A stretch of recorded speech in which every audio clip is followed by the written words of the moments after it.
Hello बच्चों, welcome to genic education. तो बच्चों, बहुत सारे स्टूडेंट्स की क्वेरीज आ रही थी रिगार्डिंग एटीसी कि सर एटीसी के सिलेबस में तो ऐसा मेंशन किया गया है कि 10+2 लेवल का हमें पढ़ना है, और आपने भी कुछ पहले दिन बताया था एक वीडियो में यूट्यूब पे कि ये क्या क्या सिलेबस आपको पढ़ना चाहिए।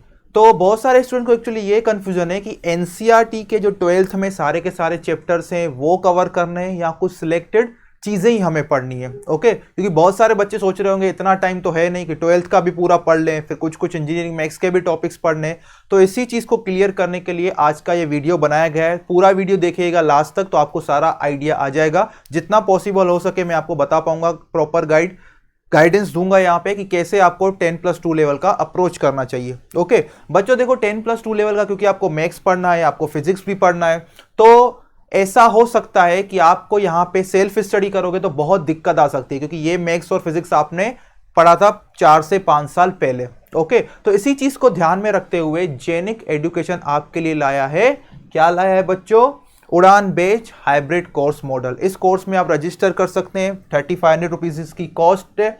ओके, और इसमें रजिस्टर करने के लिए आप जाइए प्ले स्टोर पे, जेनिक लर्निंग ऐप डाउनलोड कीजिए और रजिस्टर कीजिए। ओके, तो अभी हम डिस्कस करते हैं कि बेसिकली हमें 12th के कौन से टॉपिक्स पे फोकस करना है। ओके, तो चलिए मैं जाता हूं यहाँ पे। सबसे पहले मैं यहाँ पे एनसीईआरटी का जो हमारा 12th का मैथ्स का बुक है पार्ट 1 और पार्ट 2, उसके इंडेक्स को ओपन करता हूं, फिर आपको ज्यादा आइडिया आ जाएगा कि हमें बेसिकली क्या करना चाहिए। तो यहाँ पे जैसे कि आपको आई होप दिख रहा होगा, मैं इसको थोड़ा जूम कर लेता हूं।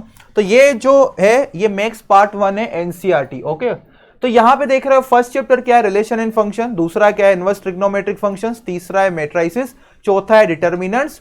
ओके, पांचवा है कॉन्टिन्यूटी एंड डिफरेंशियबिलिटी। छठा है एप्लीकेशन ऑफ डेरिवेटिव्स। तो यहां पे अगर आप मुझसे पूछो कि सर हमें कौन से चैप्टर्स पे ज्यादा फोकस करना चाहिए, तो आप लोगों को इस पार्ट 1 में मैट्रिसेस पढ़ना है, ओके, डिटर्मिनेंट्स पढ़ना है, कॉन्टिन्यूटी एंड डिफरेंशियबिलिटी पढ़ना है और एप्लीकेशन ऑफ डेरिवेटिव्स पढ़ना है। और एक बात याद रखना, matrices, determinant, okay, matrices, determinant, continuity and differentiability और एप्लीकेशन डेरिवेटिव, सारे टॉपिक्स यहां पे लिस्ट आउट किए गए हैं। सारे के सारे टॉपिक्स आपको बच्चों पढ़ने हैं। जैसे कि मैट्रिसेस में type of matrices, operation on matrices, matrix algebra, आपको टाइप्स ऑफ मैट्रिसेस पढ़ना है। एलिमेंट्री रो ऑपरेशन जो हम रो इक्विवेलेंट फॉर्म पढ़ते हैं इंजीनियरिंग मैथ्स में, वो पढ़ना है। फिर इनवर्स कैसे फाइंड करते हैं वो भी यहाँ पे पढ़ना है। फिर डिटर्मिनेंट्स में सारा पढ़ना है, डिटर्मिनेंट कैसे निकालते हैं, डिटर्मिनेंट की क्या प्रॉपर्टीज का यूज है, जैसे ट्राइंगल का एरिया निकालने के लिए फाइंड करते हैं। ओके, और फिर डिटर्मिनेंट की प्रॉपर्टीज क्या होती है, ये एडजॉइंट कैसे निकलता है, कोफैक्टर मैट्रिक्स कैसे निकलता है, ये सब चीजें आपको यहाँ पे डिटरमिनेंट के चैप्टर में पढ़नी है। ओके, फिर आप जाएंगे कॉन्टिन्यूटी एंड डिफरेंशियबिलिटी में। तो कॉन्टिन्यूटी एंड डिफरेंशियबिलिटी में आपको सारी चीजें पढ़नी है। कॉन्टिन्यूटी एंड डिफरेंशियबिलिटी सबसे पहले लिमिट्स पढ़ना है, फिर कॉन्टिन्यूअस फंक्शन क्या होते हैं, कॉन्टिन्यूटी कैसे डिफाइन होती है, डिफरेंशियबिलिटी क्या होती है, उसका कन्वेंशनल डेफिनेशन क्या है, और जो बेसिक फंक्शन है उनका डेरिवेटिव्स क्या होते हैं। फिर आपको एप्लीकेशन और डेरिवेटिव्स में पढ़ना है, किसी पे टेंजेंट कैसे निकालना है, किसी पर्टिकुलर पॉइंट पे मैक्सिमा मिनिमा कैसे फाइंड करना है। ये सब चीजें आपको इंक्रीजिंग डिक्रीजिंग, किसी पॉइंट पे टेंजेंट का इक्वेशन लिखना है, नॉर्मल का इक्वेशन लिखना है, वो कैसे हमें निकालना है, वो हम पढ़ेंगे यार एप्लीकेशन ऑफ डेरिवेटिव्स में। ओके, तो ये आपको चीजें पार्ट 1 में कवर करनी। यहां पे अब देखो अच्छी बात क्या है, अगर आप पार्ट 1 पे ध्यान दोगे ना, तो देखो मैट्रिसेस हो गया, डिटर्मिनेंट्स हो गया, कॉन्टिन्यूटी डिफरेंशियबिलिटी हो गया, एप्लीकेशन ऑफ डेरिवेटिव्स हो गया, ये जो सारी चीजें ना ये ऑलरेडी आप इंजीनियरिंग मैथ्स में पढ़ते हो। ओके, इंजीनियरिंग मैथ्स में थोड़ा एडवांस लेवल पे पढ़ते हो, यहां पे थोड़ा बेसिक लेवल है। तो इन शॉर्ट अगर आपका इंजीनियरिंग मैथ्स पढ़ा हुआ है तो इन चीजों में आपको दिक्कत नहीं होगी। ओके, और यहां पे मैंने इनवर्स ट्रिग्नोमेट्रिक जो है, यहां पे इनवर्स ट्रिग्नोमेट्रिक फंक्शन, इसको आप नहीं पढ़ेंगे, जो मैं प्रीवियस ईयर पेपर बता नहीं पढ़ेंगे तो भी चलेगा, लेकिन एक बात पे ध्यान देना, ट्रिग्नोमेट्रिक फंक्शन जो 11th में आता था उसको अच्छा कर लेना, वो बहुत ही इंपॉर्टेंट है ना। ट्रिग्नोमेट्रिक फंक्शन जो था ना 11th में क्लास में, उसको अच्छा कर लेना। ओके, और इस चैप्टर में कॉन्टिन्यूटी एंड डिफरेंशियबिलिटी पढ़ने से पहले लिमिट्स जरूर पढ़ लेना, जो कि 11th क्लास, मतलब 11th क्लास में आपको 2 चैप्टर को टच करना है। कौन सा? एक लिमिट वाला चैप्टर, दूसरा कौन सा चैप्टर? ट्रिग्नोमेट्रिक फंक्शंस वाला चैप्टर। इनवर्स ट्रिग्नोमेट्रिक नहीं पढ़ोगे तो भी चलेगा। ये हमारा हो गया पार्ट 1 की बात। अभी हम जाते हैं पार्ट 2 में, डिस्कस करते हैं हमें कौन सी चीजों पे ध्यान देना चाहिए। ओके, और ये जो मैं बता रहा हूं इंडेक्स से, पूरी एनसीईआरटी की जो बुक है आप डाउनलोड कर सकते हैं एनसीईआरटी की वेबसाइट से। ओके, यहां पे हम देखते हैं बच्चों की पार्ट 2 में हमें क्या पढ़ना चाहिए। तो इन शॉर्ट हमने कंक्लूजन ये निकाला कि पार्ट 1 में इनवर्स ट्रिग्नोमेट्रिक फंक्शंस नहीं पढ़ना है और रिलेशन इन फंक्शंस पढ़ने की जरूरत नहीं है, बाकी का जो पार्ट है वो आपको पढ़ना है। ओके, चलिए यहां पे हम जाते हैं इसके इंडेक्स में। तो यहां पे आप लोग देखिए इसके इंडेक्स में ये दिया गया है कि पार्ट 1 में क्या था।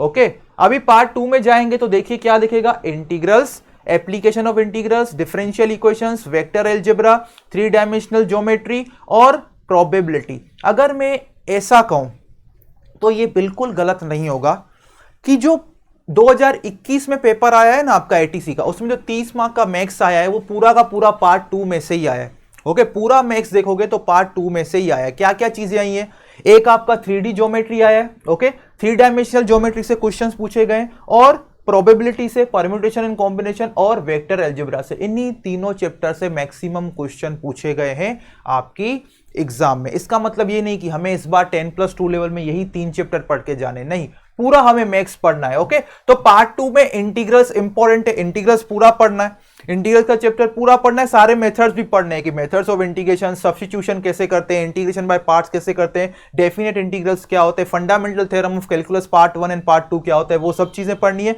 फिर एप्लीकेशन ऑफ इंटीग्रल्स में आपको सबसे जो इंपॉर्टेंट टॉपिक है वो area between the to curves, वो आपको पढ़ना है, area between the to curves. Differential equation में ये पूरा आपको पढ़ना है। ओके, डिफरेंशियल इक्वेशन में आपको क्या क्या पढ़ना है, बेसिक कॉन्सेप्ट में मतलब आता है आपका ऑर्डर, डिग्री, फिर फर्स्ट ऑर्डर डिफरेंशियल इक्वेशन को कैसे सॉल्व करते हैं, जैसे होमोजीनियस हो गया, फिर आपका एग्जैक्ट डिफरेंशियल इक्वेशन हो गया, वेरिएबल सेपरेबल मेथड हो गया, लीनियर डिफरेंशियल इक्वेशन हो गया, वो आपको इनमें सारी चीजें पढ़नी है। फिर देखो methods of solving first degree differential equation, यहां पे हायर ऑर्डर डिफरेंशियल इक्वेशन नहीं है, लेकिन मैं आपको बोलूंगा कि हायर ऑर्डर डिफरेंशियल इक्वेशन भी पढ़ना जो आप इंजीनियरिंग मैथ्स में पढ़ते हो, इस चैप्टर में इतना ही पढ़ना है। फिर वेक्टर अलजेब्रा, तो वेक्टर अलजेब्रा देखो इंजीनियरिंग मैथ्स की अगर आप बात करोगे तो वहां पे आप वेक्टर कैलकुलस पढ़ते हो ना, बस वो इसका एडवांस वर्जन है। आप वेक्टर कैलकुलस में जाते हो तो सबसे पहले जो आप बेसिक्स पढ़ते हो वो 12th क्लास के वेक्टर अलजेब्रा में ही आते हैं, जैसे some basic concept, type of vectors क्या होते हैं, addition of vectors, multiplication of vector, product of two vectors, बस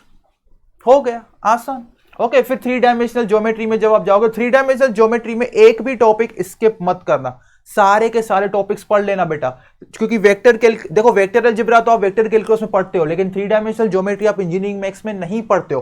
प्रोबेबिलिटी भी आप इंजीनियरिंग मैथ्स में पढ़ते हो, कोई दिक्कत नहीं होगी, लेकिन 3 डायमेंशनल ज्योमेट्री में ही बच्चे फंसते क्योंकि चीजें इमेजिन नहीं कर पाते। ओके, तो 3 डायमेंशनल ज्योमेट्री में सारी चीजें पढ़ लेना, directional, cosines, equation of line in space, angle between two lines, angle between two planes, shortest between two lines, plane, coplanarity of two lines, angle between two planes, distance of a point from a plane, angle between a line and a plane, ये सारी चीजें आप पढ़ लेना, इसमें कोई भी चीज मत छोड़ना। एक बात याद रखो, एटीसी में एनसीईआरटी का सब पढ़ लोगे तो वहां से ही क्वेश्चंस आए हैं, जो मैं 2021 की अगर बात करूं तो। फिर हम लीनियर प्रोग्रामिंग पे आते हैं, इस चैप्टर को आप छोड़ सकते हो कंप्लीटली, कोई दिक्कत की बात नहीं है, लेकिन प्रोबेबिलिटी ये पूरा का पूरा पढ़ना है। ओके, 2021 का पेपर देखोगे तो जो मैथ्स पार्ट में प्रोबेबिलिटी पूछा गया है वो 11th-12th लेवल का ही पूछा गया है, permutation and combination of probability, कोई हाई लेवल का प्रोबेबिलिटी नहीं पूछा गया। दूसरी अच्छी बात है कि स्टेट्स में से क्वेश्चन नहीं था, तो प्रोबेबिलिटी और वो भी बहुत ही बेसिक्स क्वेश्चन पूछे गए जो 12th लेवल एनसीईआरटी के ही है। ओके, तो प्रैक्टिस की भी आपको एनसीईआरटी लेवल के ही क्वेश्चंस पे करनी है,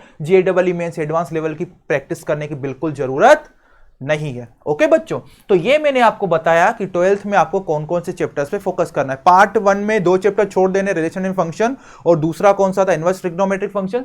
पार्ट 1 में ये 2 चैप्टर छोड़ने, पार्ट 2 में क्या क्या छोड़ना है, लीनियर प्रोग्रामिंग छोड़ना है, बाकी सब आपको पढ़ना है, इन शॉर्ट अगर आप ये देखोगे, अगर आपने इंजीनियरिंग मैथ्स अच्छे से पढ़ के रखा है तो 12th का मैथ्स आपने समझ लो पूरा ऑलमोस्ट पढ़ ही लिया है। 2-3 चैप्टर को अगर आप एक्सक्लूड कर दोगे तो पूरा मैथ्स आपने पढ़ लिया है, कहां पे, इंजीनियरिंग मैथ्स में। लेकिन वही 2 से 3 चैप्टर ज्यादा आपको हर्डल करेंगे। ओके, हर्डल करेंगे। और इंटीग्रल्स में भी बच्चों को दिक्कत होती है कि जो इंजीनियरिंग मैथ्स में पढ़ते हैं, क्योंकि वो इस टाइप के इंटीग्रल्स को सोल्व करना ही भूल जाते हैं, क्योंकि गेट में ऐसे क्वेश्चंस ही नहीं आते। इंटीग्रल कैलकुलस में ज्यादा क्वेश्चन आते हैं गेट के एरिया बिटवीन टू कर्व्स में से, और आप पढ़ते हो यहाँ पे डेफिनेट इंटीग्रल टाइप, ये सब आप भूल जाते हो। ओके, तो ध्यान दीजिएगा, ये सब चीजें आपको कवर करनी है। आपको बहुत दिक्कत हो सकती है 12th पढ़ने में, इसलिए आप जेनिक के कोर्स में भी ज्वाइन कर सकते हैं। ओके, 10 से 15 दिन बाद हमारी लाइव क्लास स्टार्ट होगी मैथ्स की, तब तक आपको लास्ट ईयर के रिकॉर्डेड वीडियोस भी देखने के लिए दिए जाएंगे। ओके बच्चों, और मैं आपको एक गुड न्यूज देना चाहता हूं, वो ये है बच्चों, अभी यहां पे देखिए। ओके, गुड न्यूज ये है, अगर आप कोर्स में एनरोल करते हो तो ये वाला कोड आप जरूर लगाइएगा, तो आपको 10% का डिस्काउंट मिलेगा। कोड क्या है, ATC paid 10। Okay, ATC paid 10। तो आई होप आप सब लोगों को क्लियरिटी मिल गई होगी कि 12th मैथ्स को हमें कैसे टच करना है। और भी किसी टॉपिक के रिलेटेड अगर आपको वीडियो चाहिए तो आप बिल्कुल कमेंट कर सकते हैं। फिर से मैं मिलूंगा एक नए वीडियो में एक नए टॉपिक के साथ क्लियरिटी आपकी बढ़ाने के लिए। Thank you.